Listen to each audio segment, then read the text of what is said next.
बिस्मिल्लाहिर्रहमानिर्रहीम। अस्सलाम वालेकुम एवरीवन। आज हम स्टार्ट करने जा रहे हैं गैसियस एक्सचेंज। ये 10th क्लास की बायोलॉजी का पहला चैप्टर है। तो ऑनलाइन वीडियो लेक्चर सीरीज़ का स्टार्ट हो गया है, तो डेली आप लोगों को इंशाल्लाह वीडियो लेक्चर्स की प्रोवाइड किए जाएंगे आप लोगों को। तो स्टार्ट करने जा रहे हैं हम गैसियस एक्सचेंज। सबसे पहले हम देखते हैं कि गैसियस एक्सचेंज क्या होता है। What is gaseous exchange? ये टर्म आप लोगों को बता रही है कि एक्सचेंज ऑफ गैसेस मीन के ऐसे गैसेस जिन पे ऑर्गेनिज्म सरवाइव करते हैं, मीन चाहे प्लांट हो, चाहे माइक्रो ऑर्गेनिजम्स हो, चाहे एनिमल्स हो, चाहे हम एनिमल्स में ह्यूमन बींग्स आ जाते हैं। सो हमारी बॉडी के अंदर डिफरेंट किस्म के गैसेस होते हैं, मीन्स के कार्बन डाइऑक्साइड और ऑक्सीजन मेजर जिनकी हम बात करते हैं।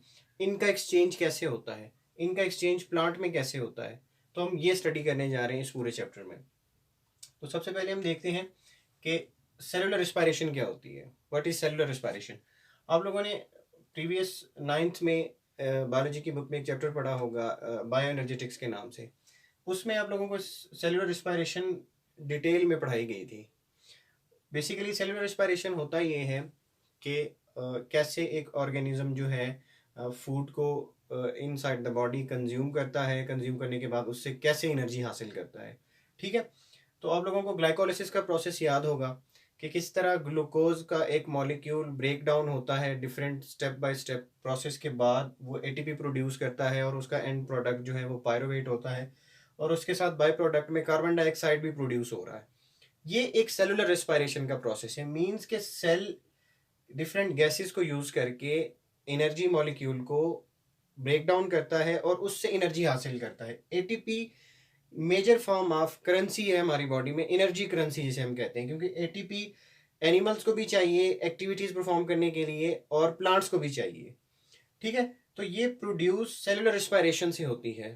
ठीक है, तो ये कार्बन डाइऑक्साइड अगर प्रोड्यूस हो रही है तो ये कार्बन डाइऑक्साइड कैसे बॉडी से बाहर जाएगी? सेलुलर रिस्पायरेशन का तो प्रोसेस आपको समझ आ गया। उसके बाय प्रोडक्ट में कार्बन डाइऑक्साइड भी प्रोड्यूस हो रही है, तो ये कार्बन डाइऑक्साइड कैसे जाएगी बाहर? तो ये कार्बन डाइऑक्साइड बाहर जाने का जो प्रोसेस है इसे गैसियस एक्सचेंज कहते हैं। ये बॉडी से बाहर मूव करेगी। ठीक है, उसके बाद ये एक्सचेंज ऑफ गैसेस की हम बात करते हैं। सेकंड के कार्बन डाइऑक्साइड और ऑक्सीजन की हम बात करते हैं कि कार्बन डाइऑक्साइड इस सेलुलर रिस्पायरेशन के बाद अब ये बाई प्रोडक्ट है, इसे बाहर जाना ही जाना है। ठीक है, इसके बदले में हमें क्या चाहिए? इसके बदले में हमें ऑक्सीजन चाहिए इन्वायरमेंट से। ऑक्सीजन आएगा, सेलुलर रिस्पायरेशन का प्रोसेस होगा और कार्बन डाइऑक्साइड बाई प्रोडक्ट में प्रोड्यूस होगा और ये बॉडी से बाहर भेज दिया जाएगा। ठीक है, ये एक प्रोसेस है, इंटरलिंक्ड है ये सारे। अब हम बात करते हैं कि ब्रीदिंग क्या होती है। ठीक है, थर्ड टर्म सेलुलर रिस्पायरेशन की समझ आ गई। एक्सचेंज ऑफ गैसेस, ये बाई प्रोडक्ट में जो गैसेस प्रोड्यूस हो रही हैं इनका एक्सचेंज होता है कार्बन डाइऑक्साइड के साथ, ऑक्सीजन के साथ। कार्बन डाई एक्सचेंज होती है ऑक्सीजन के साथ। अब हम ब्रीदिंग की बात करते हैं कि ब्रीदिंग क्या होती है। ब्रीदिंग वो स्पेसिफिक मैकेनिज्म है जिसके जरिए ऑक्सीजन इन्वायरमेंट से हमारी बॉडी के अंदर जाती है। ठीक है, और हमारी बॉडी से उसके एक्सचेंज में कार्बन डाइऑक्साइड बाहर आती है। Inhalation of oxygen and exhalation of carbon dioxide. Carbon oxygen हमारी बॉडी के अंदर जाएगी, उसके बाद फूड मटेरियल जो है in the presence of oxygen break down होगी इस फूड मटेरियल की, उससे एटीपी प्रोड्यूस होगी और एटीपी से कार्बन डाइऑक्साइड प्रोड्यूस होगा। तो ये कार्बन डाइऑक्साइड बॉडी से बाहर जाएगा और इसके बदले में ऑक्सीजन आएगा। तो सेलुलर रिस्पायरेशन और ब्रीदिंग में बड़ा डिफरेंस है। सेलुलर रिस्पायरेशन में एनर्जी प्रोड्यूस होती है विद इन द सेल, और ब्रीदिंग क्या होती है? सिर्फ एक्सचेंज ऑफ गैसेस है। मीन ऑक्सीजन का एक्सचेंज होना कार्बन डाइऑक्साइड के साथ। ठीक है, तो हम इन दोनों को सिनोनिम्स नहीं कह सकते। Cellular respiration and breathings are not synonyms. ये एक अलग प्रोसेस है, इसमें एनर्जी प्रोड्यूस होती है, और ये वो प्रोसेस है जिसमें सिर्फ गैसेस, इस प्रोसेस के बदले में जो गैसेस प्रोड्यूस होती हैं उनके एक्सचेंज को कैरी आउट करना ब्रीदिंग कहलाता है। ठीक है, अब हम मूव करते हैं कि ये सारा प्रोसेस अब हम देखते हैं स्टेप बाय स्टेप कि ये ह्यूमन बीइंग में कैसे होता है, ये प्लांट्स में कैसे होता है। ये हम step by step video series में लेक्चर आएंगे तो हम इंशाल्लाह इनको फर्दर डिस्कस करते जाएंगे। आज हम देखने जा रहे हैं कि गैसियस एक्सचेंज इन प्लांट्स कैसे होता है, कि अगर हम प्लांट्स को देखें उनके अंदर ये सारा मैकेनिज्म किस तरह से होता है। अब हम ये देखते हैं physical state of plant. Plants की फिजिकल स्टेट को देख के हम ये कह सकते हैं कि जो प्लांट्स हैं उनमें प्रॉपर ऑर्गन नहीं है रिस्पायरेशन को कैरी करने के लिए, ठीक है, ब्रीदिंग के लिए उनके पास ना कोई प्रॉपर सिस्टम है।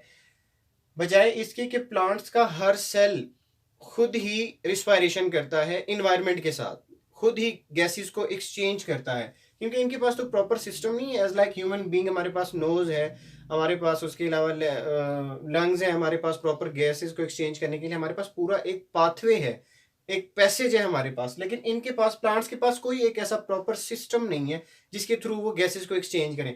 सो प्लांट्स का ईच एंड हर सेल जो है वो खुद से रिस्पायरेशन करता है, ऑक्सीजन को कार्बन डाइऑक्साइड के साथ चेंज करता है। तो मेजर 3 पार्ट हैं जिसके जरिए प्लांट्स जो हैं वो रिस्पायरेशन करते हैं, मीन्स के गैसेस को एक्सचेंज करते हैं। फर्स्ट जो है स्टोमेटा है।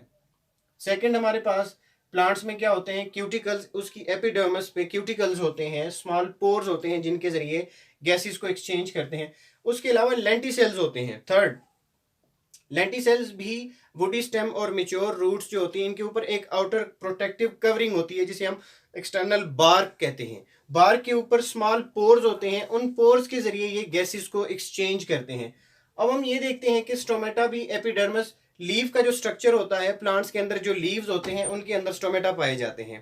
तो ये स्टोमेटा जो है इनके जरिए गैसेस एक्सचेंज होते हैं। इन गैसेस की बेस पे क्या होता है कि जो है प्लांट्स में रिस्पायरेशन होती है और गैसेस को एक्सचेंज करते हैं। उसके बाद अब हम देखते हैं कि जो फोटोसिंथेसिस होती है और रिस्पायरेशन, ये दो प्रोसेस प्लांट्स में डे टाइम जो है ये साइड बाय साइड चलते रहते हैं। इन साइड बाय साइड का प्रोसेस ये होता है, मतलब ये कि डे टाइम फोटोसिंथेसिस भी रिक्वायरमेंट है प्लांट्स की, और रिस्पायरेशन, क्योंकि सेल्स को भी रिस्पायरेशन करनी है, सेल्स को भी ऑक्सीजन चाहिए एनर्जी प्रोड्यूस करने के लिए, और फोटोसिंथेसिस से वो एनर्जी प्रोड्यूस होती है, मींस के प्लांट्स ग्लूकोज को प्रोड्यूस करते हैं डे टाइम में, इन the presence of sunlight, in the presence of oxygen, in the presence of carbon dioxide. And उसके बाद क्या होता है कि रिएक्शन प्रोसीड करता है और बाई प्रोडक्ट में हमारे पास क्या ऑक्सीजन प्रोड्यूस होता है और ग्लूकोज के मॉलिक्यूल प्रोड्यूस होते हैं। Glucose as a food source क्या होता है बॉडी में, प्लांट्स की बॉडी में सेव होते हैं एनर्जी के तौर पे। और उसके बाद जो है ऑक्सीजन जो होता है वो ऑक्सीजन क्या होता है, अब इसको ट्रांसफर कर दिया जाता है रिस्पायरेशन के लिए सेल्स को। तो रिस्पायरेशन जब होती है तो उसके बदले में हमारे पास कार्बन डाइऑक्साइड प्रोड्यूस होती है, और ये कार्बन डाइऑक्साइड फोटोसिंथेसिस की रिक्वायरमेंट होती है, क्योंकि फोटोसिंथेसिस की बेसिक रिक्वायरमेंट सनलाइट और कार्बन डाइऑक्साइड की प्रेजेंस में क्या करते हैं, ग्लूकोज को प्रोड्यूस करते हैं, और वही ग्लूकोज ऑक्सीजन प्रोड्यूस करता है और वो रिस्पायरेशन के लिए ज़रूरी है। तो इसी तरह day time side by side ये दोनों रिएक्शन परफॉर्म करते हैं प्लांट्स के। ये स्टोमेटा में जो एपिडर्मिस या मीजोफिल सेल्स होते हैं ये दोनों एक्टिविटीज परफॉर्म करते हैं। उसके बाद क्या होता है, ड्यूरिंग नाइट क्या होता है कि हमारे पास सनलाइट तो नहीं होती ड्यूरिंग नाइट, उसके बाद लेकिन प्रोसेस तो चलना होता है, फोटोसिंथेसिस स्टॉप हो जाता है ड्यूरिंग नाइट को। उसके बाद क्या होता है, रिस्पायरेशन तो चाहिए क्योंकि सेल्स को सर्वाइव करने के लिए ऑक्सीजन चाहिए।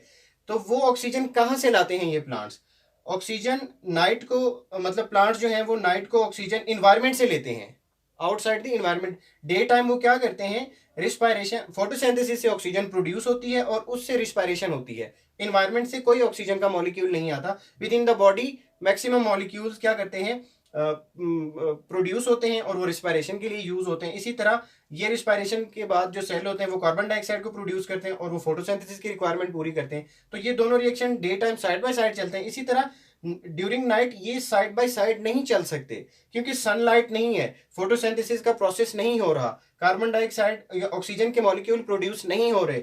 तो अब क्या होता है, लेकिन इसको तो सेलुलर रिस्पायरेशन को तो ये ऑक्सीजन चाहिए ना सर्वाइव करने के लिए। तो ऑक्सीजन का मॉलिक्यूल इन्वायरमेंट से यूटिलाइज या टेक इन करते हैं, और टेक इन करने के बाद सेलुलर रिस्पायरेशन का प्रोसेस होता है और कार्बन डाइऑक्साइड बाय प्रोडक्ट में प्रोड्यूस होकर स्टोमेटा के जरिए आउटसाइड द प्लांट्स बॉडी भेज दिया जाता है। अब टोटल 3 प्रोसेस थे प्लांट्स की गैसियस एक्सचेंज के मेथड में। एक था स्टोमेटा, फर्स्ट ये प्लांट के ऑर्गन जो थे हमारे पास, मीन के ये सेल्स यूज होते हैं। स्टोमेटा स्पेसिफिक ओपनिंग होती हैं जो कि एपिडर्मिस में प्रेजेंट होती हैं, लीफ में, लीफ सेल्स में, मोस्टली लीफ सेल्स में ये प्रेजेंट होती हैं, और इस स्टोमेटा के जरिए गैसियस एक्सचेंज होता है। ठीक है, उसके बाद क्यूटिकल्स, ये भी एपिडर्मिस पे स्टेम और यंग स्टेम्स पे ये प्रेजेंट होते हैं। तो ये भी स्मॉल पोर्स होते हैं। इनके मैक्सिमम जो गैसियस एक्सचेंज होती है वो स्टोमेटा के जरिए होती है एज कम्पेयर टू क्यूटिकल और लेंटिसेल्स, इनमें बहुत कम गैसियस एक्सचेंज होती है एज कम्पेयर टू स्टोमेटा। तो क्यूटिकल्स में क्या होता है, इसी तरह स्मॉल पोर्स होते हैं और गैसेस एक्सचेंज होती हैं वन बाय वन करके। इसी तरह लेंटिसेल्स होते हैं, ये वुडी स्टेम, ये एक एक्स्ट्रा बार्क होती है प्लांट्स के ऊपर, आप लोगों ने प्रोटेक्टिव लेयर देखी होगी, उस पर स्मॉल ऐसे डॉट डॉट होते हैं, ऐसे आउट ग्रोथ की तरह छोटे छोटे बाहर निकले होते हैं, रफ लेयर होती है वो। उस rough layer dot dot structures means के वो क्या होते हैं, पोर्स होते हैं जो हमें नजर नहीं आते, माइक्रोस्कोपिक पोर्स होते हैं। उनके जरिए क्या होते हैं, गैसेस को एक्सचेंज करते हैं और जो है प्लांट अपने मींस के रिस्पायरेशन को बहाल रखते हैं। उसके बाद हमने ये देखा कि फोटोसिंथेसिस, ये मीजोफिल सेल्स जो होते हैं, मींस के ये स्टोमेटा के जरिए जो गैसेस एक्सचेंज हो रही है, ये दो सेल्स मतलब कि डे टाइम और नाइट टाइम में क्या डिफरेंस होता है इन दोनों, मतलब कि फोटोसिंथेसिस और रिस्पायरेशन का प्रोसेस जो होता है day time in mesophyll cells में साइड बाय साइड चलता है, क्योंकि डे टाइम सनलाइट की मौजूदगी में प्लांट्स क्या करते हैं, ऑक्सीजन को प्रोड्यूस करते हैं, कार्बन डाइऑक्साइड और सनलाइट को यूज करके, और वो कार्बन ऑक्सीजन जो है वो रिस्पायरेशन में यूज होता है, और उसके बाद कार्बन डाइऑक्साइड जो है जो रिस्पायरेशन का बाई प्रोडक्ट है वो फोटोसिंथेसिस के प्रोसेस में यूज होता है। तो इसी तरह ये पूरा मैकेनिज्म सारा दिन चलता रहता है। और उसके बाद ड्यूरिंग नाइट क्या होता है कि ऑक्सीजन की अवेलेबिलिटी जो है हमारे पास, मीन के फोटोसिंथेसिस तो नहीं होता हमारे पास, प्लांट्स की बॉडी में फोटोसिंथेसिस तो डे टाइम नहीं होता ना, क्योंकि डे टाइम होता है और नाइट को नहीं होता, बिकॉज ये क्या होता है कि हमारे पास सनलाइट नहीं होती। तो ऑक्सीजन जो है प्लांट्स इन्वायरमेंट से यूज़ करते हैं और अपने रिस्पायरेशन के प्रोसेस को कैरी करते हैं, और कैरी करने के बाद बाई प्रोडक्ट में कार्बन डाइऑक्साइड जो होता है वो बॉडी से बाहर भेज देते हैं। उसके बाद क्या होता है, अब हम बात करते हैं कि वो प्लांट्स जो मतलब मीन्स के एक्वेटिक प्लांट हैं जो पानी में होते हैं, वो किस तरह से अपनी रिस्पायरेशन को बहाल करते हैं, किस तरह से कैरी करते हैं। एक्वेटिक प्लांट क्या करते हैं, एक्वेटिक पानी में क्या होता है, ऑक्सीजन डिजॉल्व फेज में पाया जाता है। तो इक्वेटिक प्लांट्स क्या करते हैं जो पानी में मौजूद होते हैं, वो उसी इक्वेटिक ऑक्सीजन को इनटेक करते हैं और बाई प्रोडक्ट में कार्बन डाइऑक्साइड प्रोड्यूस करते हैं। तो इस तरह से वो अपनी रिस्पायरेशन को या अपनी गैसेस एक्सचेंज को कैरी करते हैं। So this was all about today. अल्लाह हाफिज़।